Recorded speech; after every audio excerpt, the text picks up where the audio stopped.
Welcome to Let's Unpack That. It's a podcast where we two college grads reread stuff that we read in middle school and analyze it from literary and socio-political perspectives. I'm Lydia. And I'm Nenah. Welcome back. Does anyone remember how to podcast? Because I definitely don't remember how to podcast. No, I definitely don't. It's okay. It's been a month. Yeah. But we're on it. We're fine. So it's been a month since we last recorded a podcast because last time we did this, we did 2 episodes in one night, which was both a bad idea and a good idea. Well, good idea because we didn't have to record over the holidays, but bad idea because by the end I think we were both exhausted and we shouldn't do that again. Plus then we had holidays and How was your holiday, Lydia? It was good. A lot of family time, which I think I appreciate that more now that I'm not seeing them all the time. I can't wait until I can appreciate it more. Yeah, I can understand that. I actually have Nutella hidden in my room right now, so my brother won't eat it. Wow. I'm serious about that. Our one true queen. Yes, I know. Oh, boy. Alrighty, so this week we read, or the past few weeks, we've been reading chapter 7 and 8, and I mean, this is all just the steady climb into a lot of the action, but pretty much it all gets significant here until, I don't know, does it ever not get significant? So in chapter 7, Bella spends some time alone and does her research on vampires, which I'm pretty sure that the site that I found on the internet might be the exact site all of this information was pulled from. It also happens to be the website that I used 6 to 8 years ago to do research for my Harry Potter fanfiction, into which I inserted some vampires. So that's cool. I am so proud of you. I'm proud of me. See, subtly, you were into the vampire thing.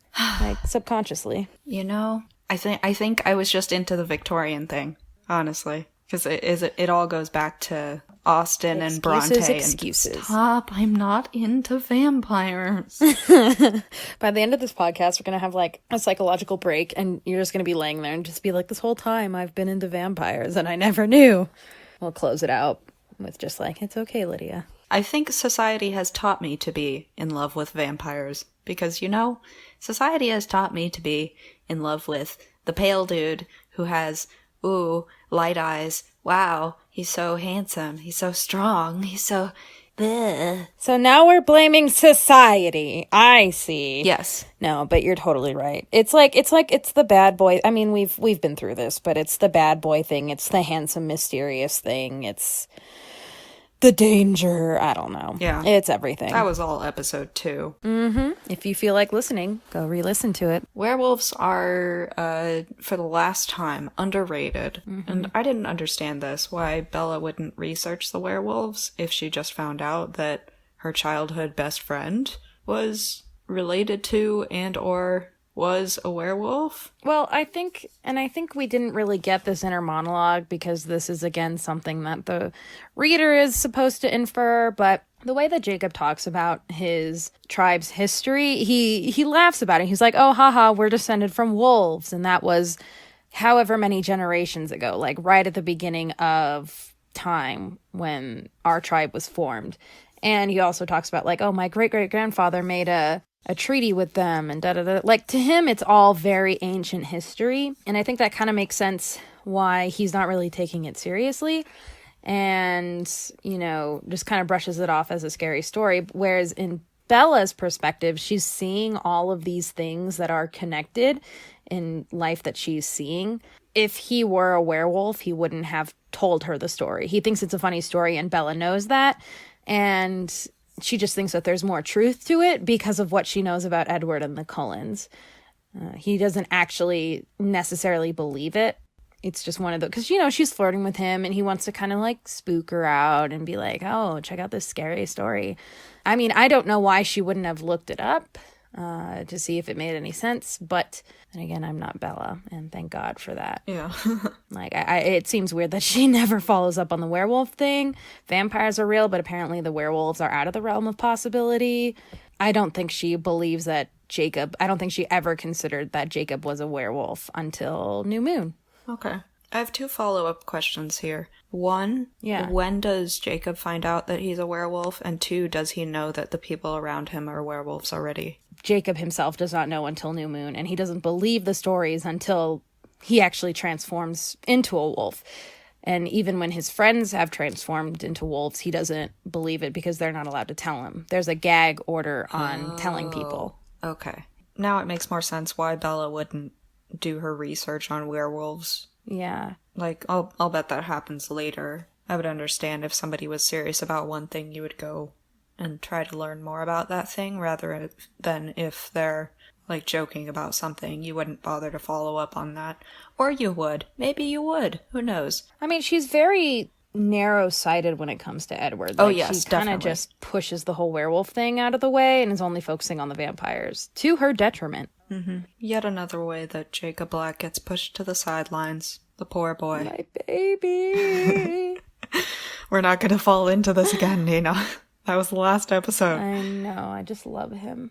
Okay, we'll go on. Yeah, so we have the website and this list of vampires, which, by the way, I looked into, and all of them, their descriptions are accurate in the book. Mm-hmm. It's not like they're taken out of their cultures and out of context, which I appreciate here because, like, legends are something that you can, like, take from various cultures. I know that last time we were talking about just yanking things from a culture out of context, and I don't think that's what's happening here. Because these are all legends, so they're not real. Or are they? And they don't create misrepresentations of people in this day and age. That's the biggie. That's the difference. But yeah, all of these descriptions seem to be accurate. Woo! According to the site vampireunderworld.com, which is a goldmine for all things vampiric and all things researchy, if you're that type of writer. Or just have that kink. Oh, no, let's not get into that. We don't kink shame here, Lydia. Well, maybe a little bit. Yeah, I don't know. I don't know if we should. Anyway, it says the site is academic looking. I mean, the one that I was on wasn't really academic looking, but it wasn't shoddy. Mm-hmm. The type of site that I think she's describing is where it's, like, basically just text on a white page, which does characterize a lot of academic sites, but really just means that they couldn't afford to get a site designer. Yeah. Also, Bella definitely has a computer virus. Yeah, it does. All those pop-ups, man. You got to get that looked at. Mm-hmm. There's a reference to Buffy the Vampire Slayer on page 133 with that quote from Reverend Montague Summers, who I didn't look into, but I doubt is a real person. But interestingly, that quote by Rousseau is real. Which quote are you referring to? When she first looks at the site, and in the entrance portal to the site, there's 2 quotes, one from Reverend Summers, and the other from Rousseau. Starts on page 133. That one. And it says, "If there is in this world a well-attested account, it is that of the vampire," etc. And with all that, who is there who believes in vampires? Wow. That's interesting. And did you find the context of that quote? I didn't. I want to say that it was in one of his letters. Okay. Probably not in, like, one of his treatises or an official book. That's interesting. I loved learning about Rousseau when I was taking a political theory class. Gosh, when was this? 2 years ago? Junior year I was taking a political theory class, and Rousseau had some gold mines. So I think I'm going to go back and read some of his stuff now and be like, vampires. Yeah. Also, my friend's horse, his dad is named Rousseau. The horse's dad or the friend's dad? The horse's dad. Okay. Just making sure. The horse's dad was Rousseau, the mom was Rainbow. Thus, their son was Razzle Dazzle. Beautiful. The only logical naming mechanism in the English language. I mean, that's pretty logical in the horse world, but I won't get into it. Anyway, Rousseau, Rainbow had their baby, Razzle Dazzle. I didn't know that was Razzle Dazzle's origin. Yeah. He's from a philosopher. That's beautiful. Very intelligent horse. So back to vampire myths. If we must. Yeah, if we must. So obviously, Edward is the good type of vampire. Quote unquote. Which you had a question in our notes. Yeah. Well, because she's enlisting all of these different kinds of vampires. Shout out to the Slovak Nelapsi, because I think that is probably descendants of my people. Slovakia is beautiful. Please go there. Tourism money is much needed. But they're talking about the Varkolasi, the Nelapsi, the Strigolni Benefici, or whatever. I can't say that without using a French accent, apparently. Stregoni benefici. Strigolni Benefici. There we go. See, I even did the hand thing. It helped. Have it as your antipasti. I want to drink Would your you like blood. some marinara with blood? Blood. That's what the marinara is. See, I tried to roll the R's like I do. Brrr. Anyway, my question was, are these, in the world, in the realm of Twilight, where these vampires exist, are these different subspecies, or are they referring to different covens? Because, you know, all of these traits could refer to different traits of the Cullens, but then also, like, they're Italian vampires. Like, we know that the Volturi in, I want to say book 2, are Italian. Like, that's where their seat of government is. So are these subspecies, or are they different covens? And if they are different covens, can we argue that the idea of the Volturi, they're supposed to be good since they are technically described as the enemy of the evil vampires? But also, in that same vein of thought, like, this passage makes no sense given the events of Breaking Dawn, which is the last book, because we meet all different kinds of vampires. And we're assuming through the descriptions that Meyer provides in that book that they're all of the same characteristics and traits. You know, the red eyes and the, you know, going black if they need to feed and whatever. So are we supposed to assume that these are just the stupid humans, quote unquote, in their research, who are assuming that all of these traits are relegated to specific vampire types? Or, I mean, I'm just wondering how this plays out in the grand scheme of things, because it kind of just seems like she's picking and choosing a few traits and putting them all in there, and they just all seem to match up to the Cullens. But I'm wondering, like, are there subspecies of vampires? Are there different, you know, are there physical traits about them that are different? Or is this more like a family tree with different lineage and the roots are coming from different parts of the world, but technically they're all, do you know what I'm saying? Yeah, I know what you're saying. I think it definitely is a world-building issue.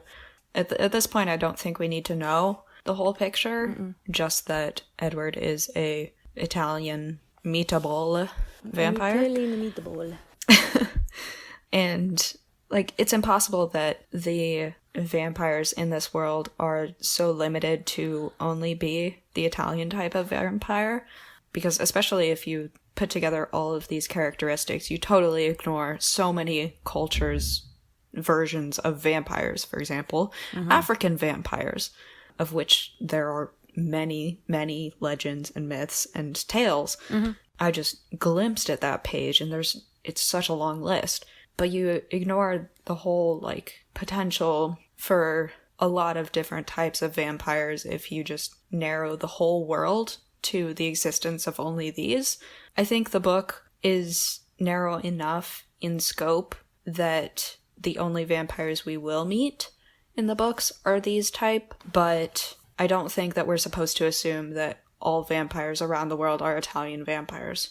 I think that they do have different characteristics, and at least in different cultures have different things blamed on them. Yeah. And that goes back to the core of what a vampire is. It's an explanation of something that appears to be supernatural.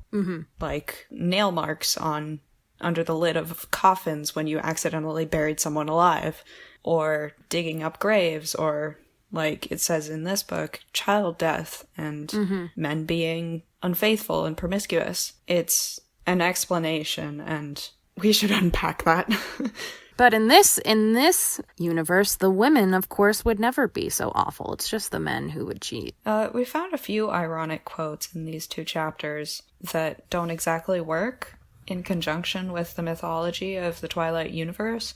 One of them is on page 134, and it says, "It seemed that most vampire myths centered around beautiful women as demons and children as victims. They also seemed like constructs created to explain away the high mortality rates for young children and to give men an excuse for infidelity." And I was like, Wow, that's the first feminist sentence you've said, Bella. Well, here's something funny, though, is in Eclipse, book 3, Bella is the one trying to convince Edward to sleep with her before battle or whatever. Bella's the one who's like, I want to sleep with you. And Edward's the one who rebukes her and says, no, we can't because marriage. And there's the demon. Yeah, that kind of funny moment. There's the beautiful woman as the demon. Ah, Christian culture. What I've also found in this quote was, at its core, vampirism is an explanation, but it's also an excuse. And in this sentence says for infidelity.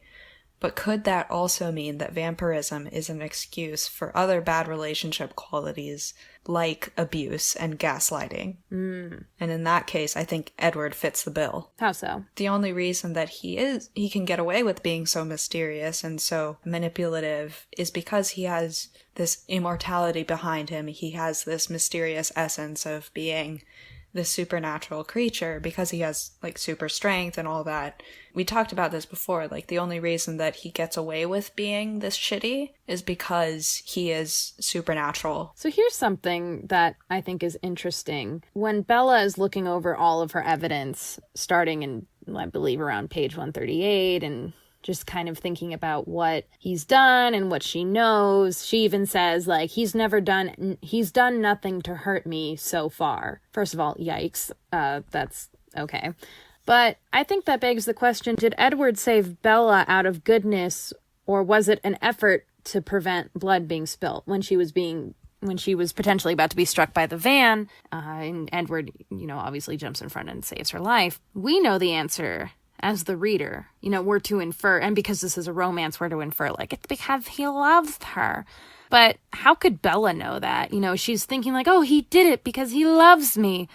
But you could also easily say that, hey, Jasper, who is the newest quote-unquote vegetarian of the Cullen clan, he could have gone into a frenzy if Bella had been crushed by the van and there was blood all over the parking lot. When we're in New Moon, within the first 10 pages, she pricks her finger and Jasper loses his shit. So if there had been a bloody, gory accident and there was blood and all over the cars and everything like that, I bet they would have had a much harder time restraining Jasper. And I bet they all would have had a hard time with the scent of blood around. They barely can handle it as it is when Bella gets hurt in New Moon.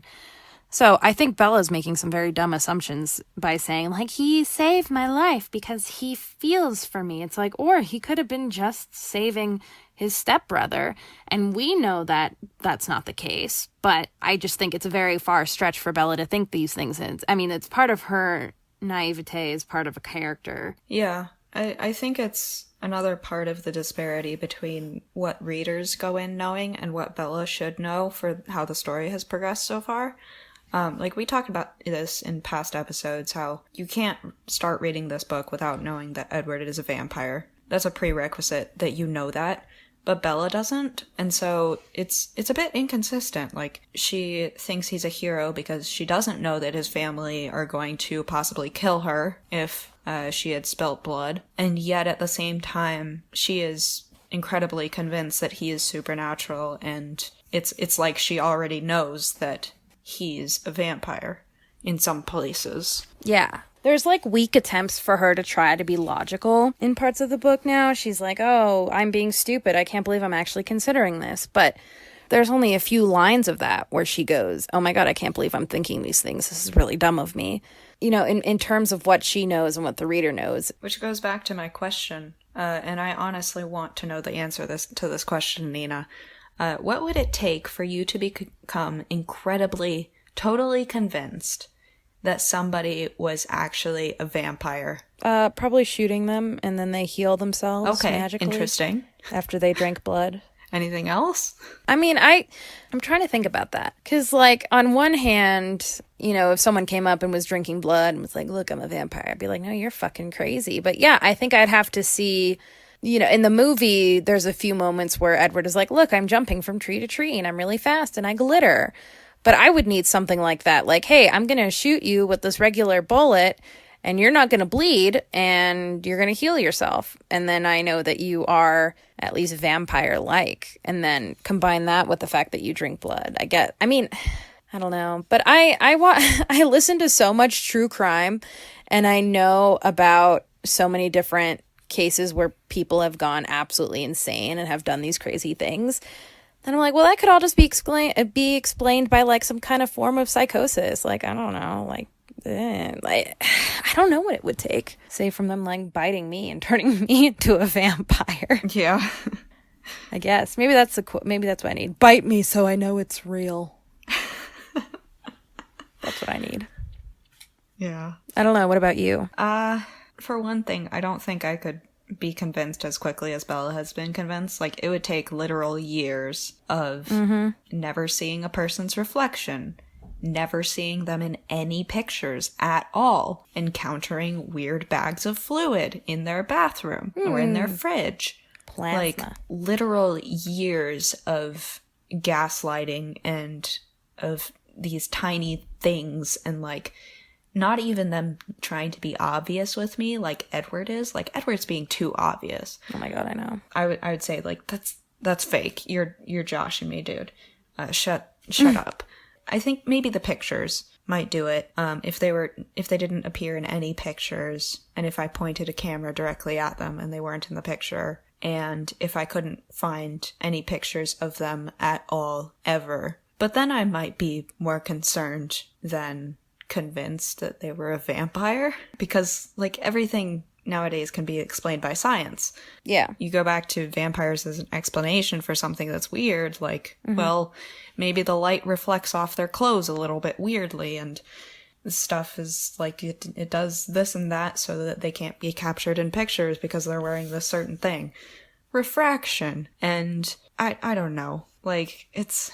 I would have to exhaust all of my scientific resources, and then I might not be convinced. We've just grown up in the age of skepticism, I believe. Also, like, I hardcore don't believe in any of this stuff. That's something that I've discovered while reading this. Like, I don't believe in vampires. I don't believe in werewolves. Ghosts? Not really. Well, I believe in ghosts. I definitely believe in spirits lingering, but I don't believe in vampires and werewolves. Yeah, I think there's a separation between like my rational mind and my wishing mind on that. Like, I would like to believe in spirits staying around and stuff. Yeah. But like rationally, I can't grasp it. And I can't grasp the lack of concrete evidence.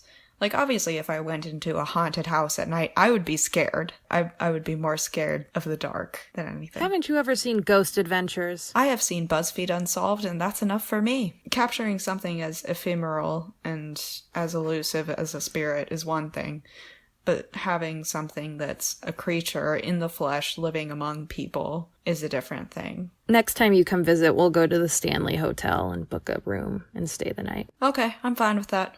As long as you don't tell me any of the stories beforehand. I want the authentic experience. Here's the second of 2 ironic quotes. So, on page 143, for everyone following along, Mike Newton comes up and is like, hey, babe, what are you writing about? And Bella's like, I'm smarter than you, and I'm writing about Shakespeare's treatment of female characters and whether or not it's misogynistic. Hey, Meyer, let's take some of your own advice. And I want to return to a source that we actually discussed in the last episode, the Burke Museum. If you remember, the Burke Museum, the website had a lot of information about the Quileute tribe. They had a lot about the resources that went into creating Twilight and how characters have been portrayed or misrepresented.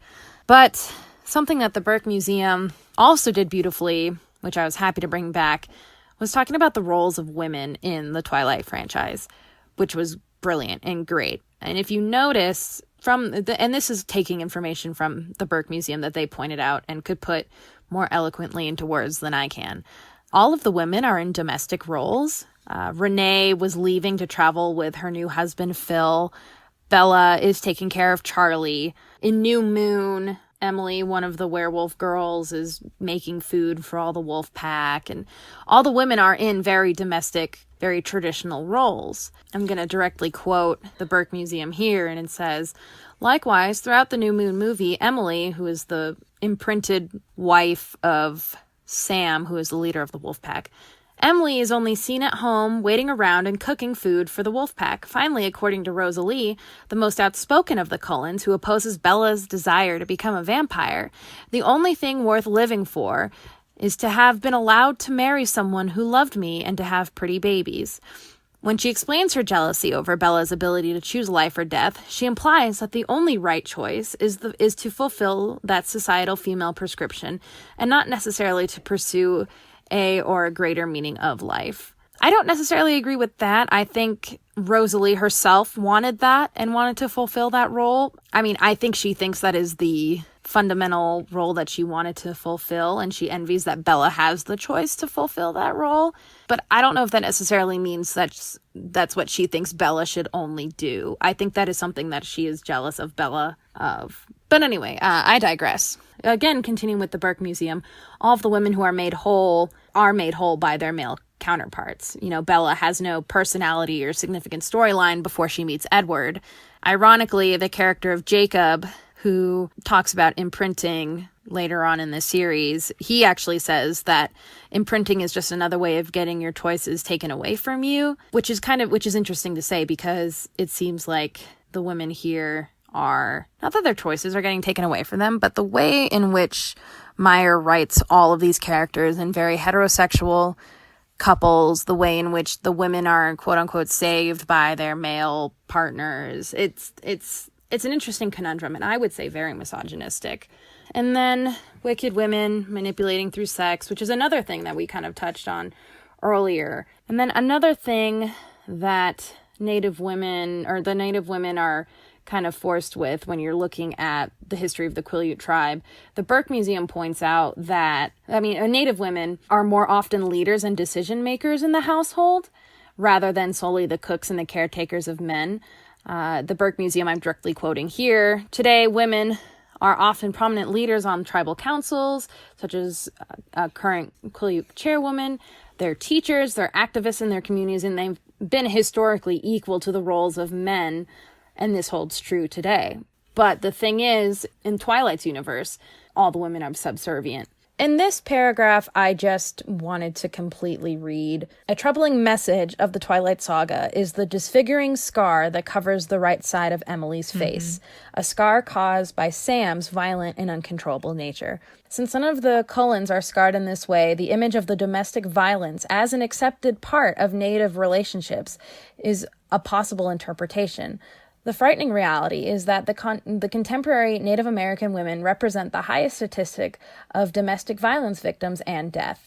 To portray Sam's abuse of Emily, regardless of his intention or his remorse after the fact, as a part of the commitment of imprinting or blind love is irresponsible. Furthermore, that Emily claims the scars were a result of a bear attack in order to cover for Sam exemplifies the author's total disregard or ignorance to real Native issues. And not only does it disregard the ignorance of real Native American issues, which are very prevalent, but also to another person, to, again, an impressionable 12-year-old who is reading these books for the first time.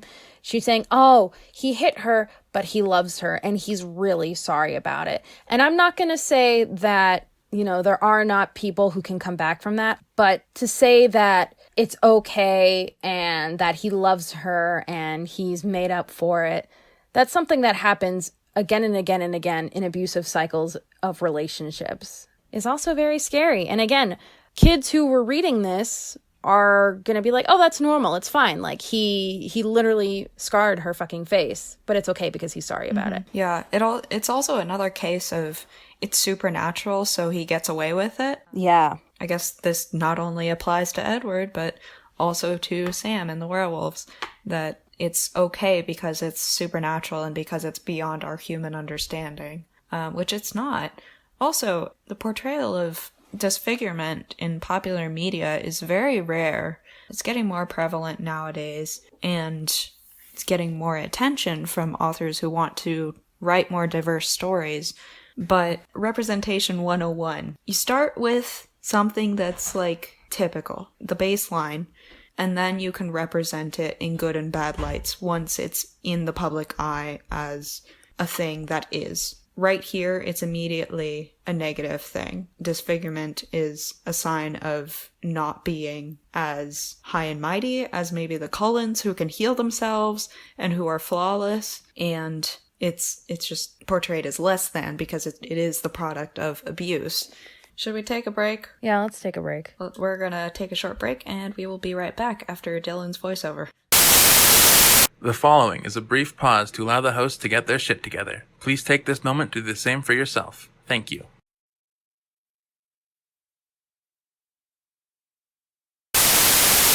And we're back. Just a reminder, this is a podcast. You know, just because we listened to the first part of this episode when I sounded dreary and tired doesn't mean that I have to be dragged for it. You know, but it just makes everything so much more entertaining. Let's talk about Angela. Yeah, let's talk about Angela. We're talking about Chapter 8 now, in which Bella and some of the gals go to Port Angeles and go shopping. The gal pals go on the Port Angeles to go shopping. Oh my god. Driving fast. Almost getting assaulted. Oh man, I was just cringing that entire time, but we'll get to that. Oh boy. Okay. So Angela.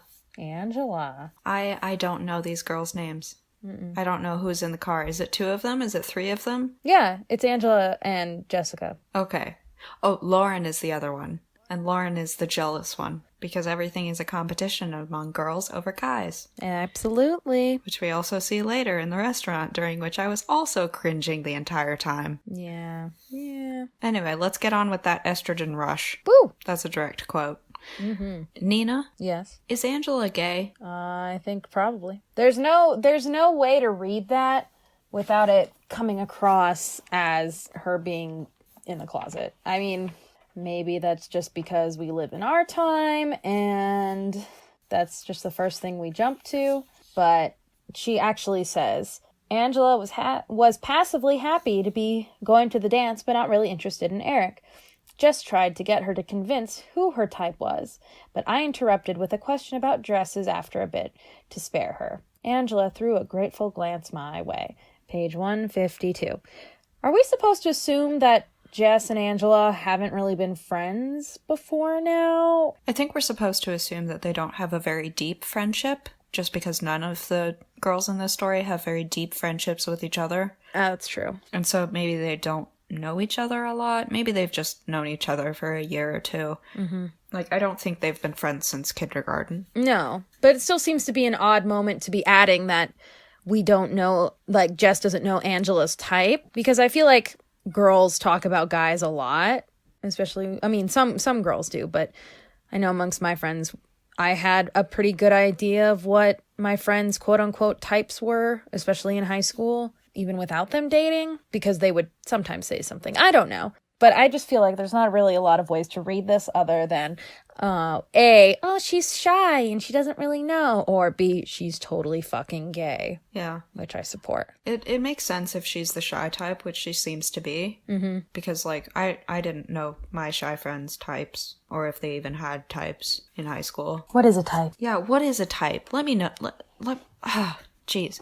I hate it when people ask you this question, because it's like, I don't know. Stop asking me that. It's annoying. Clearly none of them have worked so far, so whatever my type is, I need to move on from. Oh, man. And when, like, the same person pesters you over and over about it, it's like, what? Are you, like, trying to get me to confess something to you? Yes. Like, because I'm not gonna. Yeah. So, like, don't ask people their type. It just has such potential for making people uncomfortable, especially with the implication that, like, oh, I'm going to have to tell you that my type is not heterosexual. Yeah. That is the implication for a lot of people when they get asked that question. Mm-hmm. Is that, oh, great, I'm gonna have to come out to this person because they're forcing me to. Because in that moment, it's like, well, what's your type? What's your type? If they won't say, there's probably a good reason for it. Yeah. And that reason could be they just don't want to tell you. Like, you might not be close enough. Mm-hmm. Or they might have a crush on you. Consider that. Yeah. As impossible as it may seem. Or maybe they just don't want to tell you because they're afraid you might be homophobic. Maybe they just don't fucking want to tell you because they don't fucking want to tell you. It's none of your business. Yep. Anyway, so Angela is probably... She's hiding something here, and this evasion of the question and the grateful glance immediately told me, oh, this is the one not straight character that we have in this book. Because otherwise, it just seems like a really kind of unnecessary addition to her character.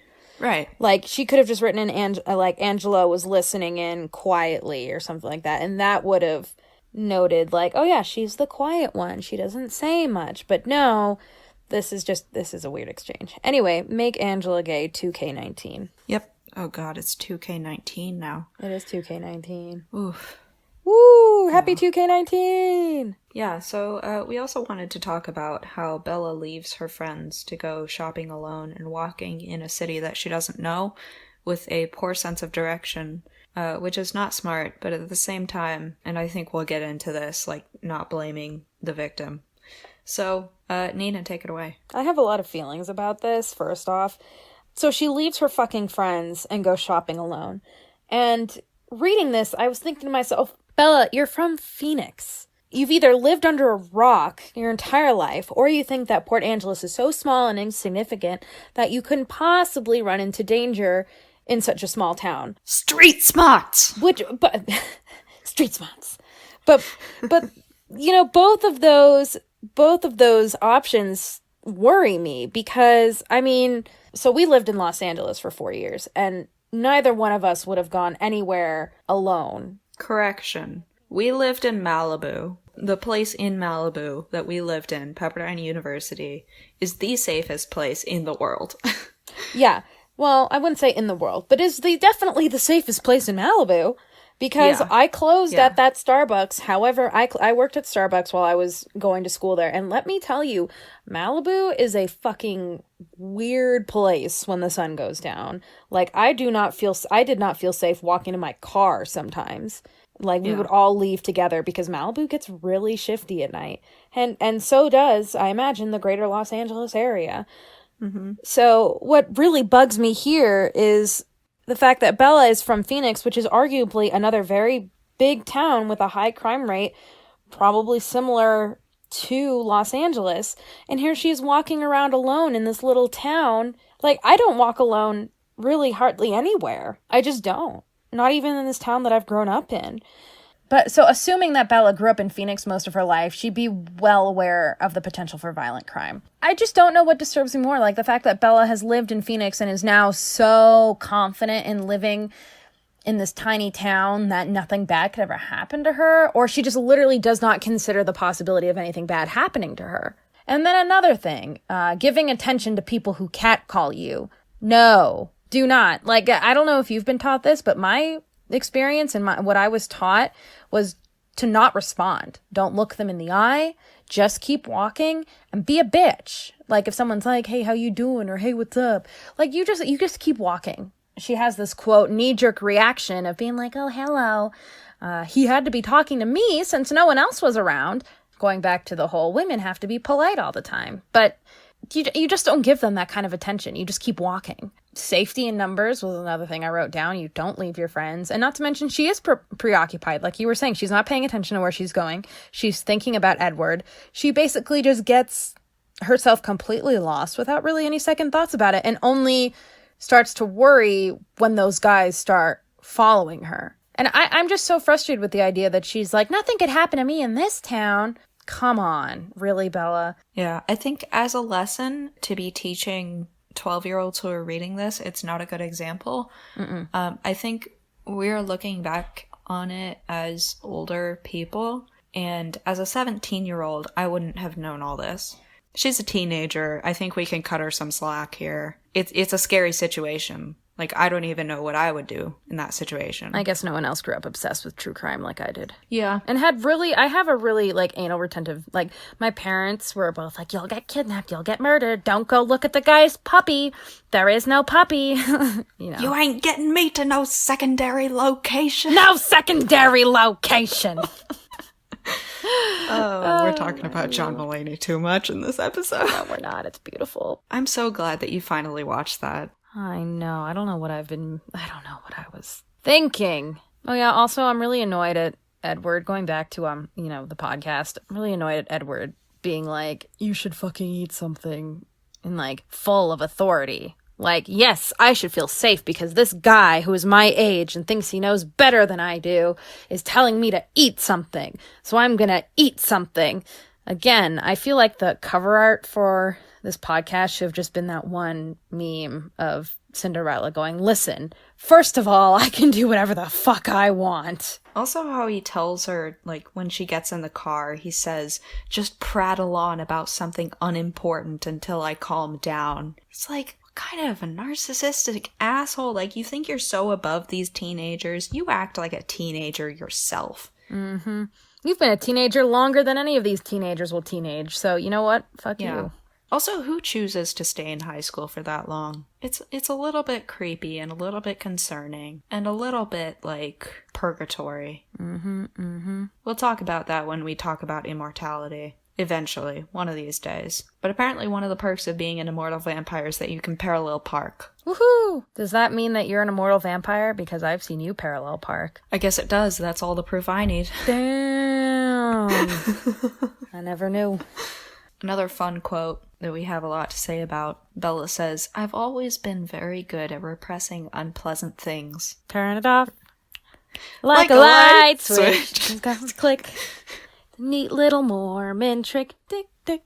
We need to put it in the background of when you're editing this. I know you see my notes. Do it, or I will leave. I can't. Copyright. They can ding you for that. We're going to have to talk more about that in our episode about Mormon people. But that is forthcoming. It is forthcoming. We don't. I don't even know when we're going to talk about that. Oh my god, guys! We have a special guest star. This is my dog. Boo, boo, speak,